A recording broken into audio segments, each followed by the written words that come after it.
Hoje o nosso papo é sério e muito importante. A gente vai falar de uma emergência silenciosa, uma que acontece rápido demais e que tem consequências devastadoras.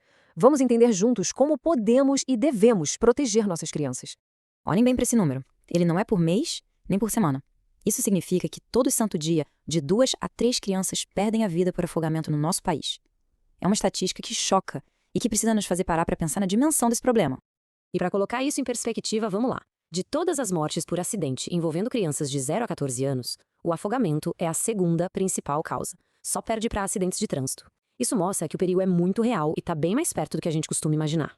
Mas por que isso acontece de forma tão avassaladora? A ciência por trás da urgência do afogamento mostra uma realidade bem diferente daquela que a gente vê nos filmes, sabe? Não tem gritaria, não tem aceno desesperado. É um evento silencioso e rápido. E isso é o que mais assusta. E essa é a informação mais importante para se ter em mente. Tudo acontece num piscar de olhos, numa breve distração, sem nenhum alarde. A criança simplesmente afunda. A luta para respirar acontece debaixo d'água, onde ninguém consegue ouvir nada. E aqui a gente entende a urgência. É uma corrida contra o relógio.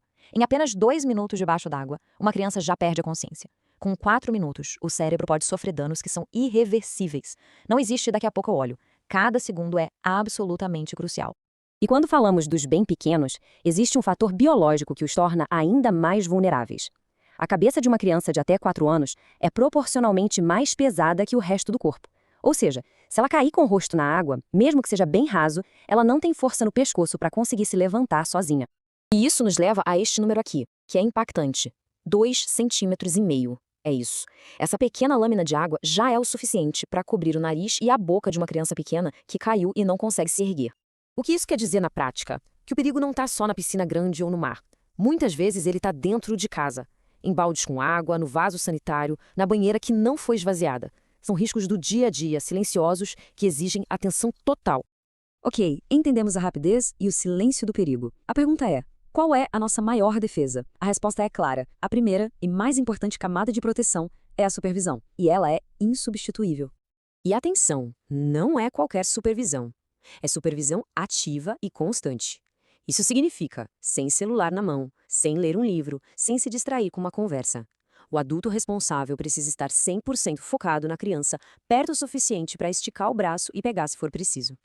Agora, vamos falar de um ponto que gera muita confusão: equipamentos. É fundamental deixar uma coisa bem clara. Boias de braço, boias de cintura, qualquer tipo de inflável são brinquedos. Eles dão uma falsa sensação de segurança porque podem furar ou virar. O único equipamento que realmente protege é o colete salva-vidas, aquele certificado feito para manter a cabeça da criança fora d'água, mesmo que ela desmaie.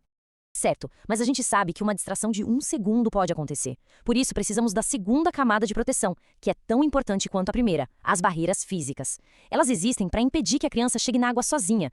Para quem tem piscina, os passos são bem diretos. Primeiro, cerca, com no mínimo 1,5 metro de altura. Segundo, portão com trava automática, daquelas que a criança não alcança. E terceiro, uma dica de ouro: acabou a brincadeira? Tire todos os brinquedos de dentro e de perto da piscina. Eles são um verdadeiro convite ao perigo. E essa lógica de barreiras vale para dentro de casa também. Baldes, bacias, banheiras. Usou, esvaziou na hora. De preferência, guarde de cabeça para baixo. Mantenha as portas de banheiros e lavanderias sempre fechadas. E qualquer reservatório maior de água, como cisternas de poços, precisa estar devidamente trancado. E por fim, a gente chega na terceira camada de proteção: o plano, o conhecimento. Estar preparado, saber o que fazer e, principalmente, o que não fazer, pode ser o que vai definir o desfecho de uma emergência. Então, o que isso envolve? Sim, aulas de natação com gente qualificada ajudam muito, mas nunca, jamais podem substituir a supervisão de um adulto. É crucial também ensinar as crianças a respeitarem a água e os avisos de perigo. E claro, deixar bem claro que aquelas brincadeiras de empurrar ou de fingir que está se afogando são extremamente perigosas. E em uma emergência, tempo é vida, então esses números precisam estar sempre à mão. Salvos no celular, claro, mas também visíveis. Quem sabe no adesivo perto da piscina ou na porta da geladeira. SAMU 192 e Corpo de Bombeiros 193. A gente viu aqui que informação transforma e prevenção, literalmente, salva vidas. A questão que fica agora não é se a gente deve agir, mas como. Olhando para sua casa, para o seu dia a dia, qual barreira de proteção pode ser reforçada ainda hoje? A segurança das nossas crianças depende dessa atitude.